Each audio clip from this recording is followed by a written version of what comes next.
Yeah. Just tell.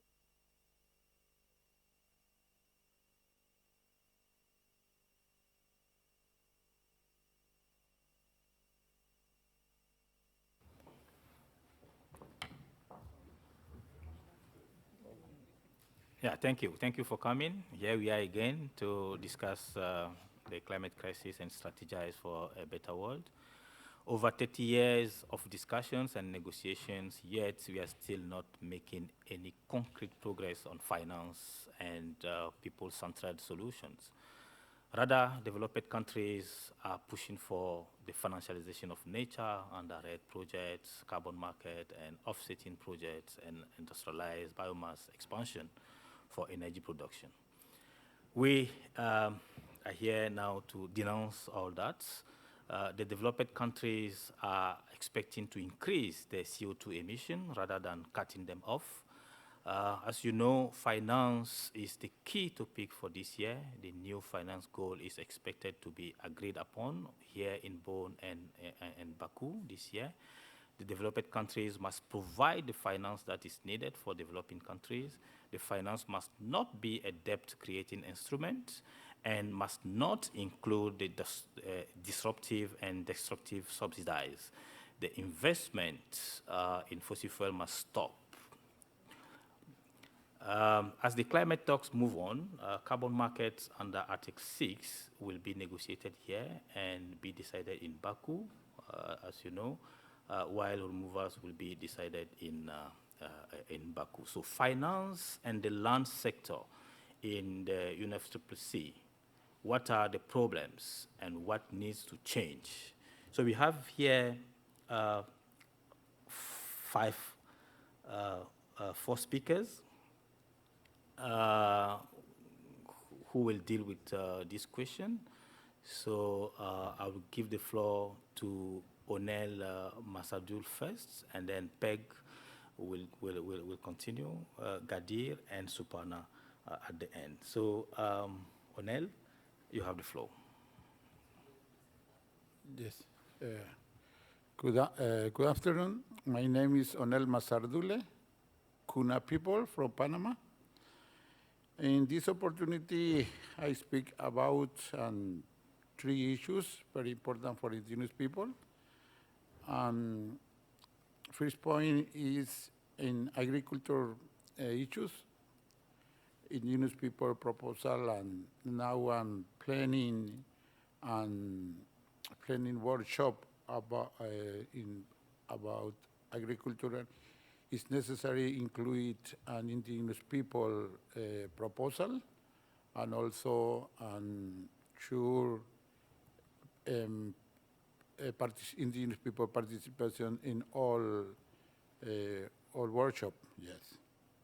And second point is about loss and damage. Indigenous people think is necessary and creation and that for groups because it's necessary and analysis and evaluation and impact climate change, and especially in damage in indigenous people territory.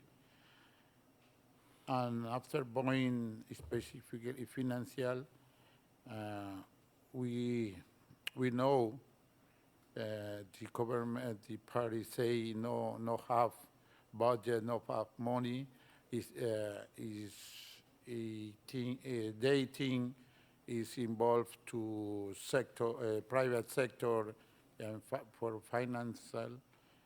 Indigenous people think and it's necessary and respect the indigenous rights because the financial from private sector and have risks to negative impact in indigenous people. Yeah. And 3 point is very important for indigenous people because all now the impact now, the climate change impact now is direct and indigenous people and livelihood and territory and natural resource and forests. Yeah. And this is I sharing this basic point. Thank you. Thank you, Unel. Peg? Thank you. I'm Peg Putt. I'm Policy and Campaigns Coordinator for the Biomass Action Network of EPN International. So the issue that I'm going to address today is bioenergy, in particular solid biomass, which means wood, which means forests, being burnt to generate energy as a so-called renewable energy form, allegedly to replace fossil fuels. And this is being subsidised quite heavily, and it's been promoting the growth of the industry. So biomass energy has impacts on the climate, on forests, and on their biodiversity, and on communities. And that is communities on the front lines in the forest, communities where their agricultural land is being land grabbed for monoculture plantations for bioenergy, and also communities through then the production and use chain where production of wood pellets for export generally are having serious impacts via air pollution on the poorest, most disempowered communities in the US South, for example, and that is spreading to other places, and then also the air pollution impacts where it is burnt. The important thing to understand is that this form of energy, renewable energy, is the largest form of renewable energy in the world. 60% of renewable energy in Europe is bioenergy, and the vast majority of that is burning wood for power. In the OECD, it sits at around 54% of renewable energy. The next largest share is hydro.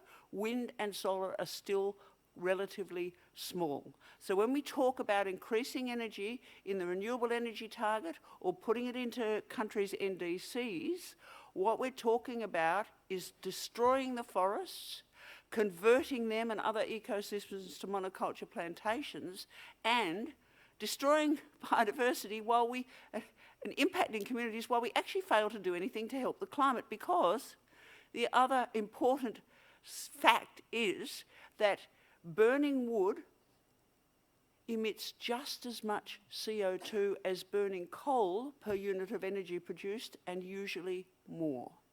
So we've got this huge greenwash that's been going on, whereby there has been some sort of apprehension that things get better if you use wood.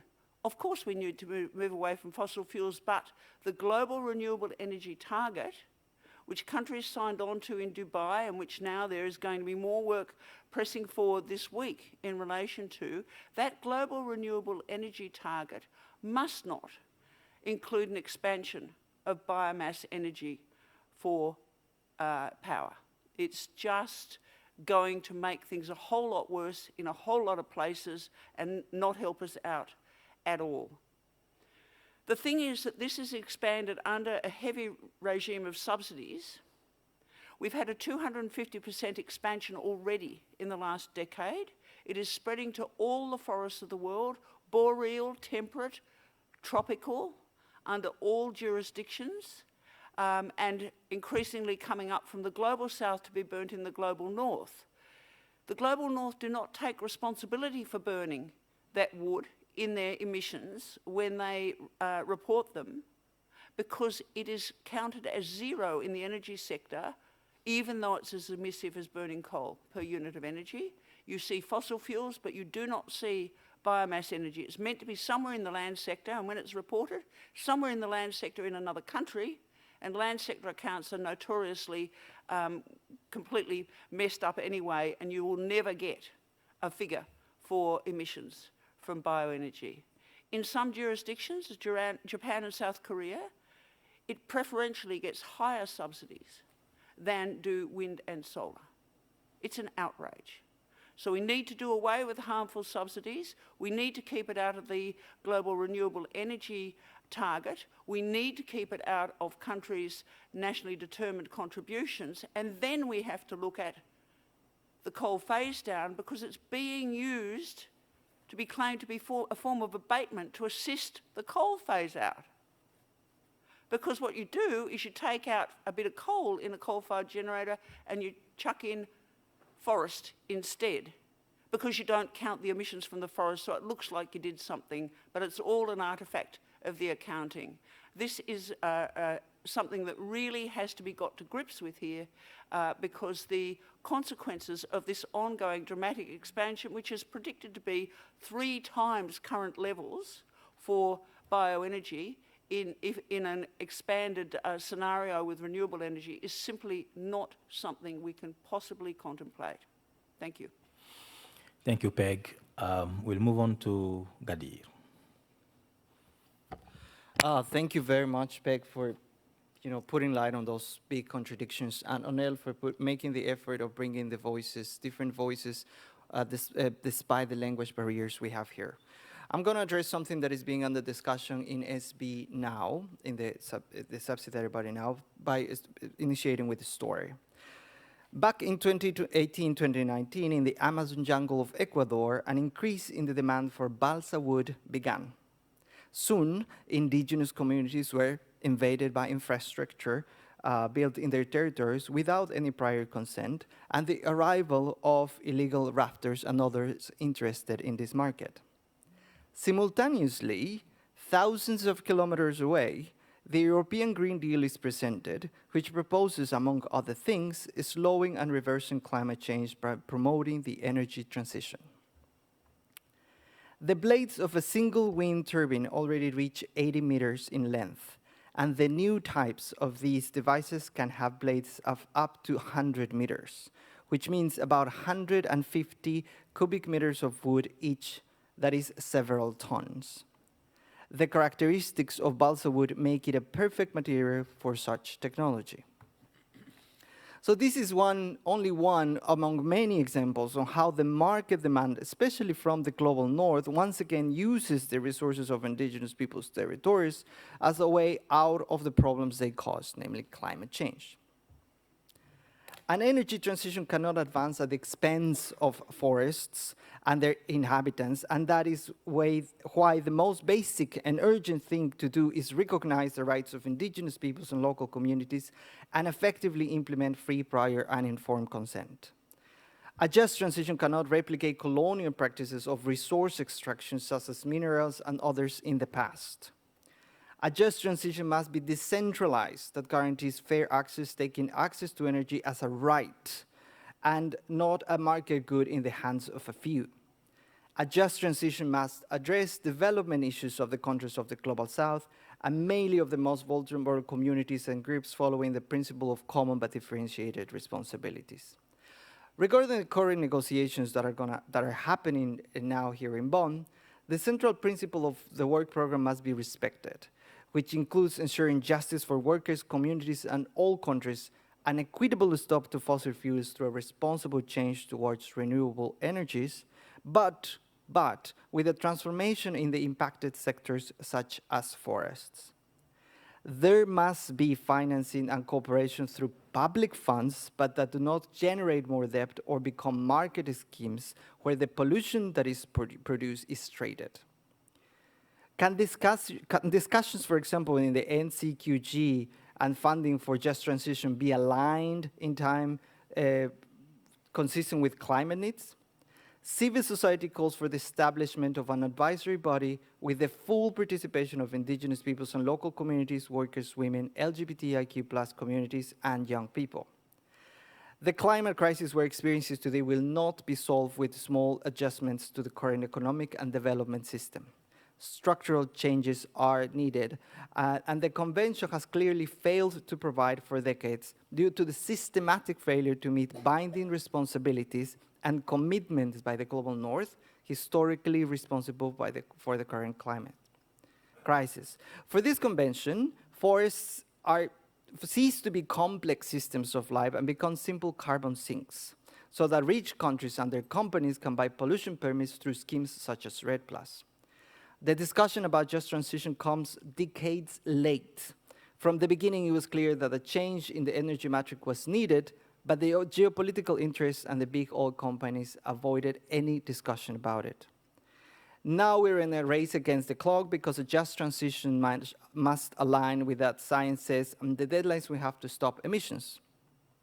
Now the question is if the negotiators understand this urgency, or we will witness another process that takes decades to decide to begin implementing measures.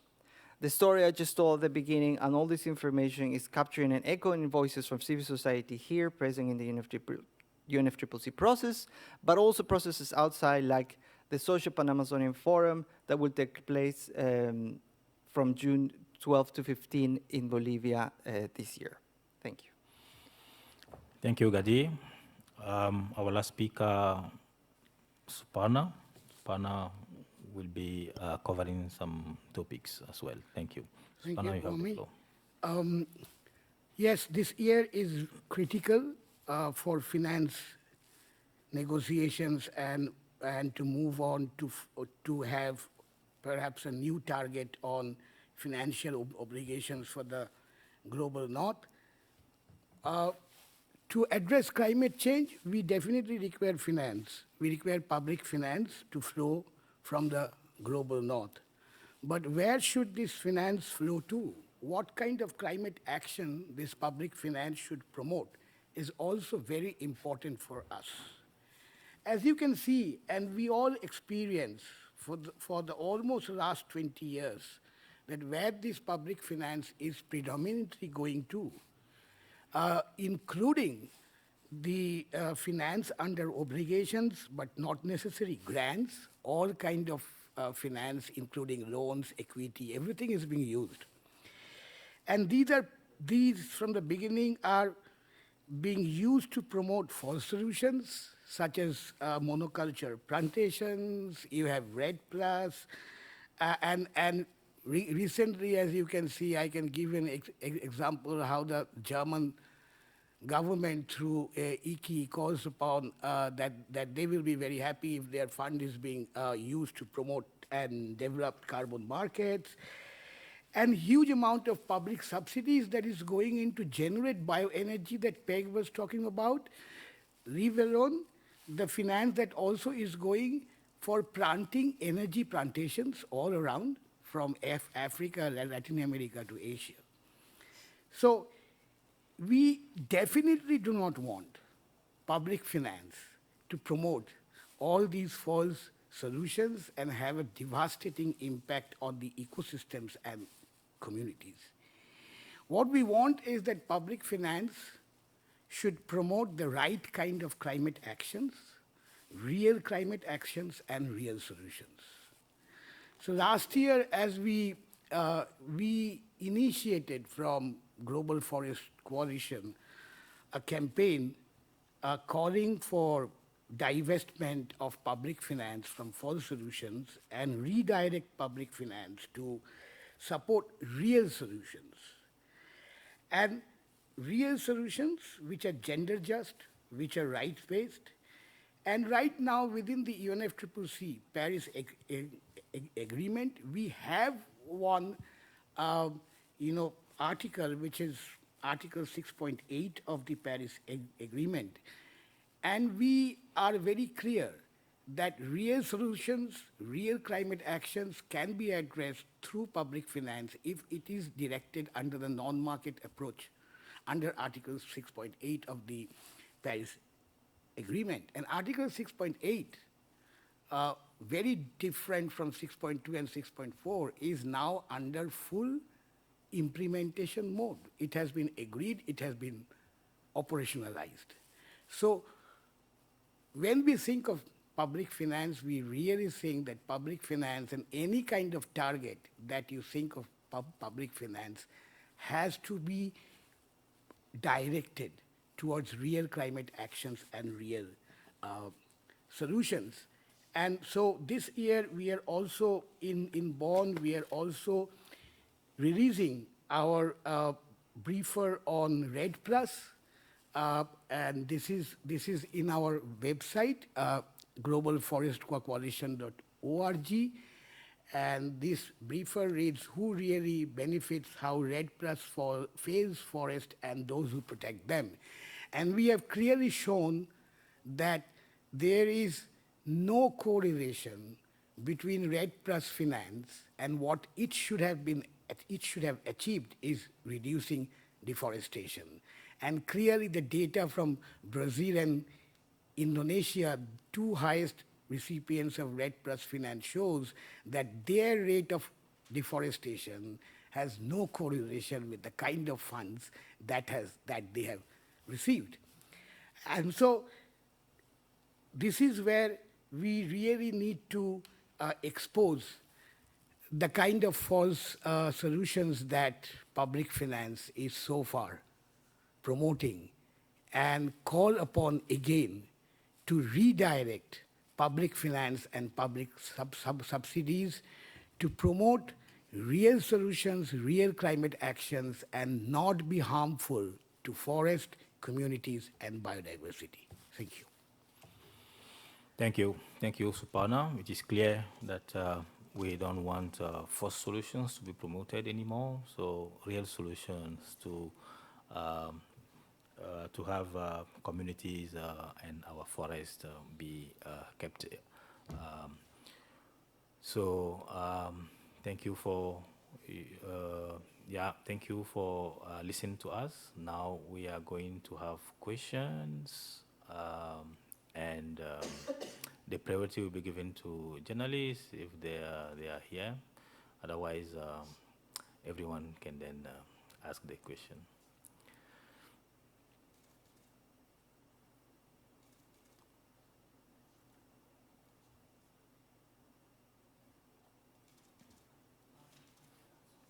Yeah.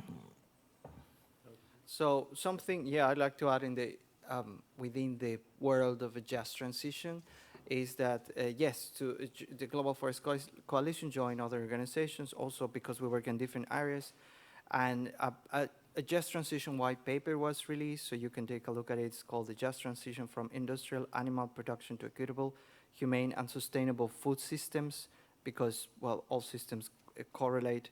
Among the issues it addresses is strengthen food systems governance. Governance is a very important part of whatever is related to forests, indigenous peoples, local communities, promote agroecological practices, and shift towards diets within planetary and social boundaries, shifting away from agribusiness. Yeah. Thank you, Gadi, for adding that. Yeah, we have a question there. I heard you, but when it comes to REDD+, is it REDD+ projects that are the problem, or is it the national scale REDD+, or is it both? There are both. If you talk of jurisdictional projects, which we are seeing that they are just taking off for offsets, and if you are talking of even results-based payment, as I said, that Brazil and Indonesian data clearly shows that they are the highest recipients, but that does not consonant with the kind of deforestation that they should have reduced by now, leave alone halting the deforestation. The SDG 15.5 actually said it should have been stopped by 2020. And now we are shifting the goalpost, shifting the milestones by 2030. And so this is one of the briefers that we have come up with. We hope to have many more briefers exposing the entire REDD+ architecture till we reach Belém in COP30, to say that, you know, it's all the decisions. If you see CMA 5 or even CMA 4, the decisions mainly focus on fossil fuel, whether phase out and all that, and for solutions. But everywhere, even fossil fuel to phase out, fossil fuel going business as usual, it's a huge impact on land and communities. But land, communities, forests are nowhere in those decisions. We want to bring back and remind everybody in Belém that it's land, forest, and communities which matter. If you can respect, if you can have proper climate actions, real solutions around them, then we can overcome the climate crisis. Otherwise, we cannot. Thank you. More questions? Yeah. Okay. Because this year, financial support is very important topic. Can I ask, are you from Indonesia? No. Maybe this question is, we can discuss. For example, president government have decision that REDD Plus is without payment. Can I ask some countries have delivered the forest level report of forest emission level report, but for Brazil or Indonesia, have this country have get the money from the without payment? If get the money from the financial support from the result, how much, for example, one CO2 ton, how much US dollar paid for the CO2 to the Brazil or Indonesia for REDD Plus activity? I want to know these information. Thank you.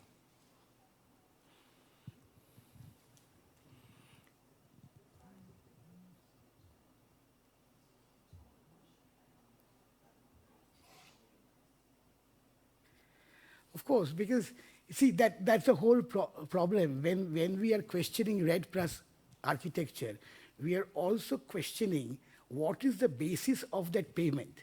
The moment you make the payment based on the carbon that you are supposed to be storing, and then pricing it according to the price, say $5 a ton of carbon, and the way it is being administered, it goes directly to the government. Unless the communities are part of that, the benefit is never going to come to the communities. And the thing is how we can put communities in the architecture of when you say reducing deforestation. So we feel that it needs a complete review of that architecture and have a new mechanism in terms of when you talk of reducing deforestation or forest degradation, where communities are at the top. Because without the communities, you cannot do anything on forest. A state cannot reduce deforestation. A state cannot conserve forest. It's the communities who are doing conservation, protection, and deforestation. So it's a bit of topsy-turvy, it's top-down. This top-down approach is not going to work in any way. And that's Indonesia has shown. They have varied kind of payments. They have RBP, which is post facto. They have ante payments from Norway, depending on which year. It's a mixed bag of everything. And we don't see the communities getting benefits out of that. Yeah. Also say in relation to Indonesia, Indonesia has mandated that every government-owned coal generator now gets into so-called abatement of coal-fired power by co-firing with wood from the forests. It is establishing massive amounts of energy plantations at the expense of forests and the destruction of community areas, to the point that we estimate 2.3 million hectares of land will be affected, and this runs directly contrary to what they claim they're trying to do with REDD Plus. This is about actually destroying the forests and burning them in the apparently in the cause of bringing down climate change. Is an utterly false solution. It's going to make it worse on all counts, and it's completely contradictory policy. Yeah. Last one.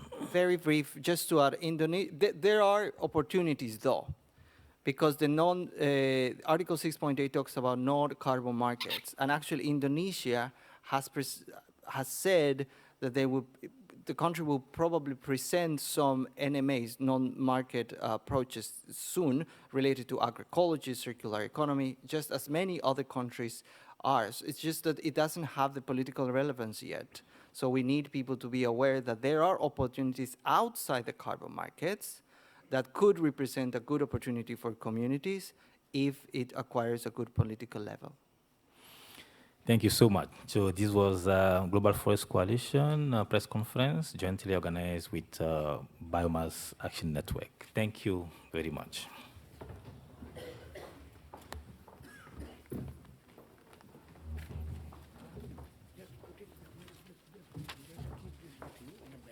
Next time we can use some more of that.